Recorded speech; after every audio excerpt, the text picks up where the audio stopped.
मित्रांनो, लाईक करा, शेअर करा आणि सबस्क्राईब करा. सुधारित आवृत्ती पार्ट 1. संकल्पना कायरल व्हेंचर्स आणि लेखन श्री अमेय अरुणा जाधव. चॅप्टर 12. भारी बोलतात रे तुझे गुरु. राहुल पलंगावर पडल्या पडल्याच बोलत होता. त्याच्या शेजारी साहिल पहुडला होता. सकाळी लवकर उठल्यामुळे त्यांच्या डोळ्यात झोप उतरली होती, पण राहुलचे प्रश्न साहिलला झोपू देणार. झोप रे, उद्या निघाल्यावर बोलूया, डोळे चोळत साहिल म्हणाला. निघाल्यावर? कुठे निघाल्यावर? साहिलकडे रोखून बघत राहुलने विचारलं. कुठे म्हणजे घरी जाण्यासाठी. घरी का? गोंधळाचे भाव राहुलच्या चेहऱ्यावर पसरले. का? अरे तूच तर बोलला होतास ना, सरांचं लेक्चर झालं की घरी निघायचं म्हणून. हो बोललेलो खरं, पण मी काय म्हणतो, आता तू इतका खर्च केलायस इथे येण्यासाठी, राहण्यासाठी, तर आत्ता आपण गेलो तर रजिस्ट्रेशनचे पैसे फुकट जातील ना. त्यापेक्षा आपण सर्व लेक्चर्स अटेंड करून जाऊ. उगाच चेहऱ्यावर हसू आणत राहुल बोलला. तू पैशांची काळजी करू नकोस, ते मी बघेन, बेफिकरपणे साहिल उत्तरला. असं कसं रे, इतके पैसे भरलेस तू इथे, म्हणजे बघ ना, 7 दिवस दोघांचं राहणं खाणं, सकाळचा योगा, संध्याकाळी सेशन, नाही म्हटलं तरी एकाचा खर्च 25,000 असेलच ना. असा कसा तो फुकट जाऊन द्यायचा. एकही पैसा भरलेला नाही मी इथे, सो तू काळजी करू नकोस, निर्विकार चेहऱ्यानं साहिल उत्तरला. एकही पैसा भरला नाही म्हणजे? जाताना भरायचे आहेत काय? राहुलने पुढचा प्रश्न केला.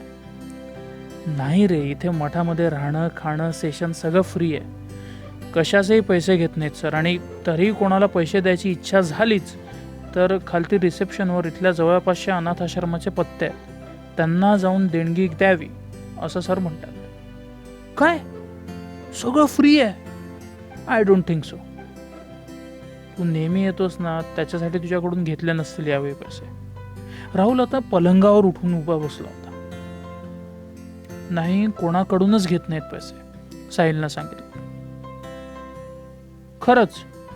आणि हे जे फॉरेनर आलेत त्यांच्याकडून घेत असतील ना, त्यांच्याकडून गब्बर पैसे ओढत असतील. जोरदार असतो त्यांच्याकडे सगळा म्हणताल. त्यांच्याकडूनही घेत नाहीत, साहिलनं पुन्हा शांतपणे नकार भरला. सांगतोस काय? महा इतका मठाचा खर्च कोण उपसं, म्हणजे जवळपास 200-300 आपल्यासारखी लोक, बाकी मठाची 60-70 माणसं, सर्वांचं जेवण खाणं राहणं, लाईट बिल, पुस्तके, प्रोजेक्टर वगैरे सर्व खर्च करतो कोण मग? राहुल आता भुसकाळात पडला होता. सरच करतात. हे तुझे सर ते करतात, पण का?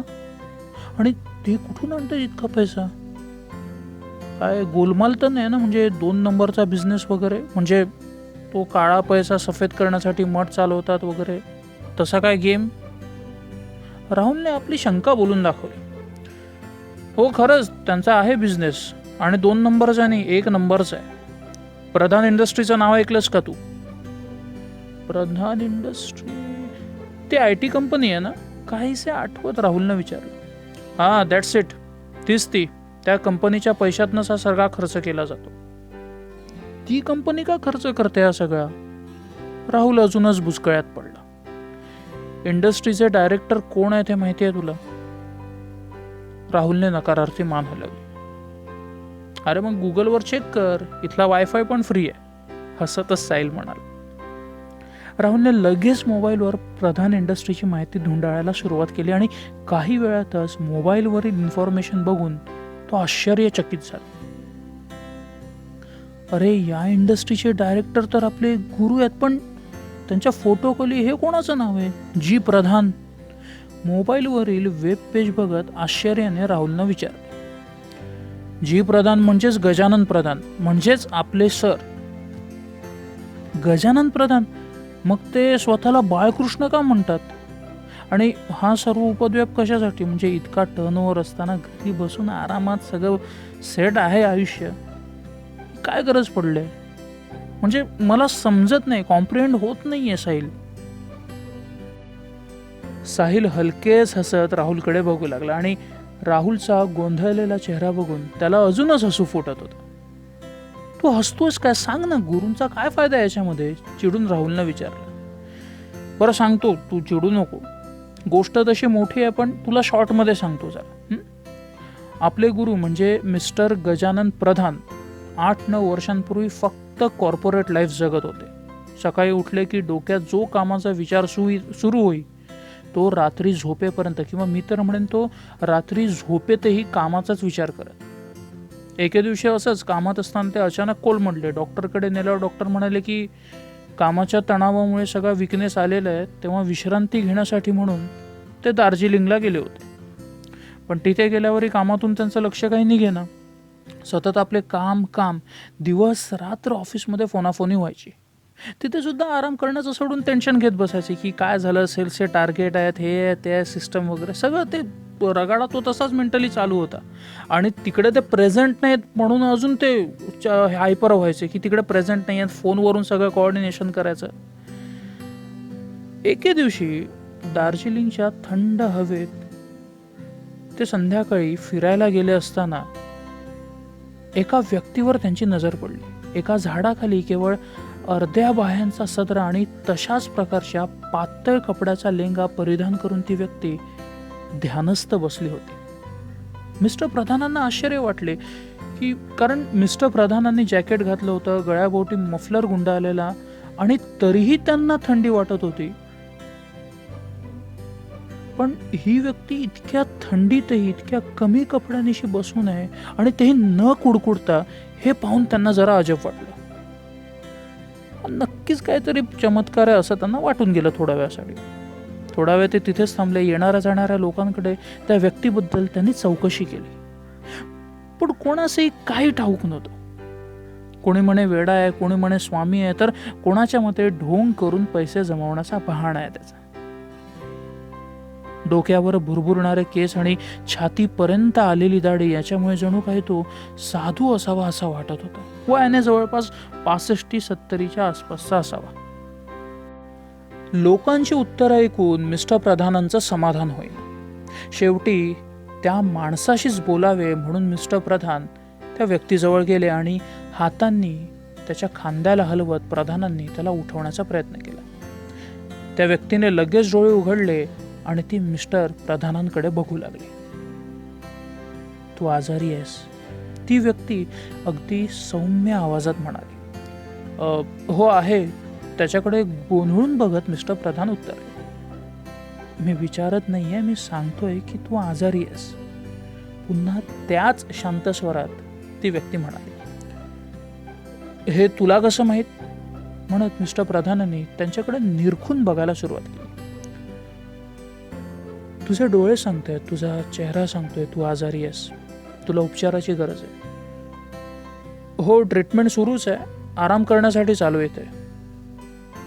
चुकीचं आहे. काय? त्या माणसाच्या असंदिग्ध बोलण्यामुळे मिस्टर प्रधान गोंधळले. तुला समजा जखम हातावर झाली आहे तर तू हातावर पट्टी बांधू शकतोस, पण तुला जखम मनात कुठे झाली असेल तर तू त्यावर कसा पट्टी बांधणार? तू म्हणतोस तू आराम करण्यासाठी इथे आलायस, पण तू नक्की आराम करतोय? त्या व्यक्तीने प्रश्न केला. त्यावेळी त्याचे डोळे मिस्टर प्रधानांवर खोलवर रुतले होते, जणू काही ते त्यांना स्कॅन करत होते. मिस्टर प्रधान त्यांच्या त्या नजरेकडे बघितलं. त्यांना विचित्र वाटलं ती नजर त्यांची. लगेच सावरले ते. आराम नाही करतोय तर मी काय करतोय? ऑफिसची कामं सोडून इथे दूर येऊन बसलोय. मी सगळी कामे माझा मुलगा आणि माझा स्टाफ बघतोय. आता तसा लोड आहे कामाचा, पण थोडं गिल्टी वाटतंय की इकडे येऊन मी काम करतोय, आराम करतोय. समजत नाहीये, पण आरामच करतोय इकडे. चुकतोयस, परत चुकतोयस. तुझा मेंदू थकलाय, त्याला विराम करण्याची गरज आहे. तुझ्या शरीराला नाही, पण तू उलटं करतोयस. शरीराला आराम देतोयस आणि मेंदू मात्र शर्यतीत भाग घेतल्यासारखा भरधाव दौडवतोयस. चेहऱ्यावर गोड स्मित धारण करत त्या व्यक्तीने आपलं म्हणणं पूर्ण केलं. मी थोडं समजलो, पण समजलो नाही. मिस्टर प्रधान पुन्हा एकदा गोंधळले. सोपं आहे. तुझा आधार तुझ्या मनाशी संबंधित आहे. जितकी तुझ्या मेंदूची क्षमता आहे त्याहून तू तुझा मेंदू जास्त वापरतोयस. मला म्हणायचं आहे, नको तिथे तुझा मेंदू वापरू नकोस. त्यावेळी त्याला आराम करू दे ना. म्हणजे तुला म्हणायचं आहे मी मेंदू वापरणं बंद करू? तू वेडा आहेस का? मेंदू वापरू नको तर माझा बिझनेस एक्सपांड कसा करू? आणि तू म्हणतोय तसा मेंदूला आराम देणं म्हणजे काय? रात्री झोपतोच ना मेंदू, अजून किती आराम पाहिजे त्याला? काहीशा रागानंच मिस्टर प्रधान बोलले. परत चुकतोयस. रात्री तू झोपतोस, तुझं शरीर विश्रांती घेतं, पण तुझा मेंदू तो विश्रांती घेतो? मनाच्या अर्धशुद्ध अवस्थेतही मेंदू काम करत असतो, विचार करत असतो. त्याला थांबणं असं माहीतच नसतं. ज्या गोष्टी करायच्या राहून गेल्यात त्या गोष्टी तुझा मेंदू तू झोपेत असताना उरकण्याचा प्रयत्न करतो किंवा वारंवार त्याची उजळणी करतो, त्या गोष्टी ऑर्गनाईज करतो, ती गोष्ट मनात साठवून ठेवतो. तूच सांग मला, असं कधी झालं आहे का की दिवसभर तू एखाद्या गोष्टीचा विचार करतोय आणि रात्री झोपलास तरीही तुला त्याच गोष्टी स्वप्नात दिसतात, किंवा स्वप्नात जरी दिसल्या नाहीत तरी सकाळी उठल्या उठल्या डोक्यात पहिली तीच गोष्ट येते? गोड हसत मिस्टर प्रधानांकडे बघत त्या व्यक्तीने विचारलं. मिस्टर प्रधान विचारात पडले, पण त्या व्यक्तीच्या प्रश्नाच्या उत्तरापर्यंत पोहोचण्यास त्यांना जास्त वेळ लागला नाही. हो, बऱ्याचदा होतं. स्वप्नही पडतात आणि सकाळी उठल्या उठल्या ह्याच गोष्टी प्रथम डोक्यातही येतात. याचं कारण तू झोपतोस तेव्हा तुझा मेंदू आराम करायचा सोडून राहिलेल्या कामांची यादी मनात नोंद करून ते वारंवार करायचं आहे म्हणून तुझ्या मनाला बजावत असतो.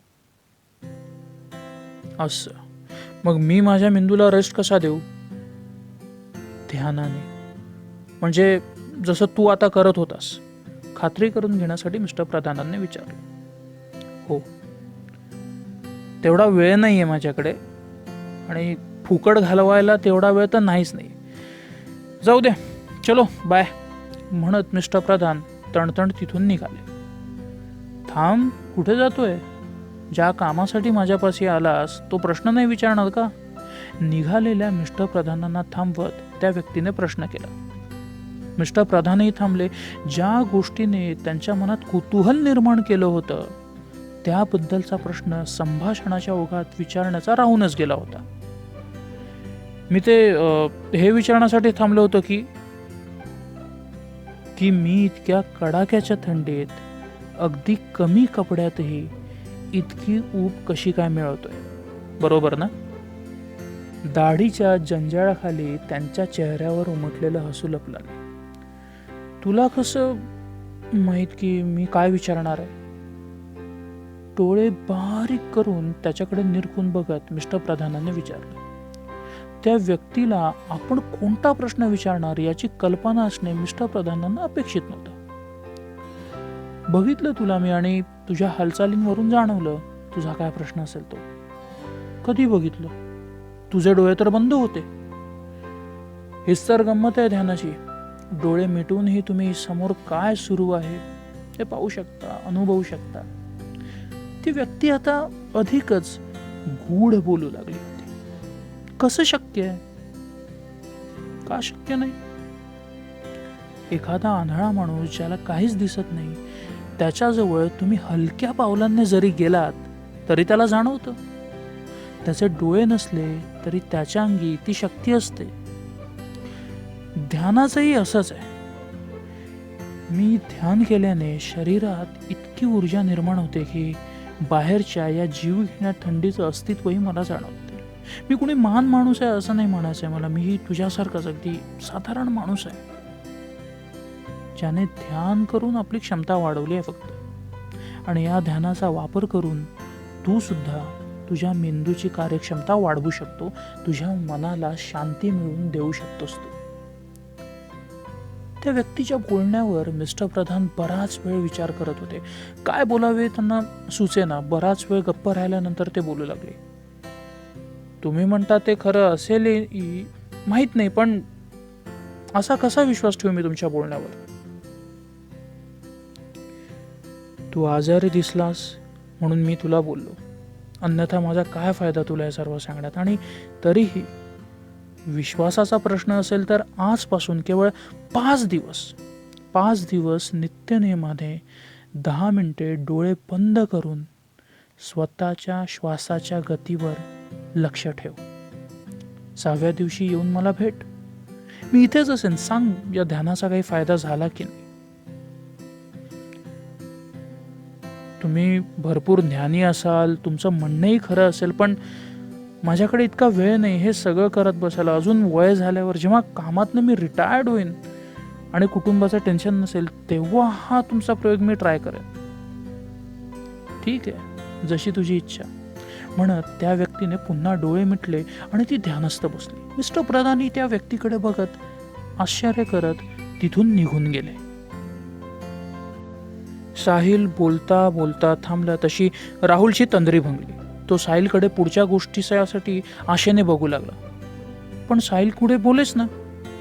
साहिल, हे साहिल, झोपलास का? साहिलकडे बघत राहुलने विचारले. हां, थोडा डोळा लागला होता.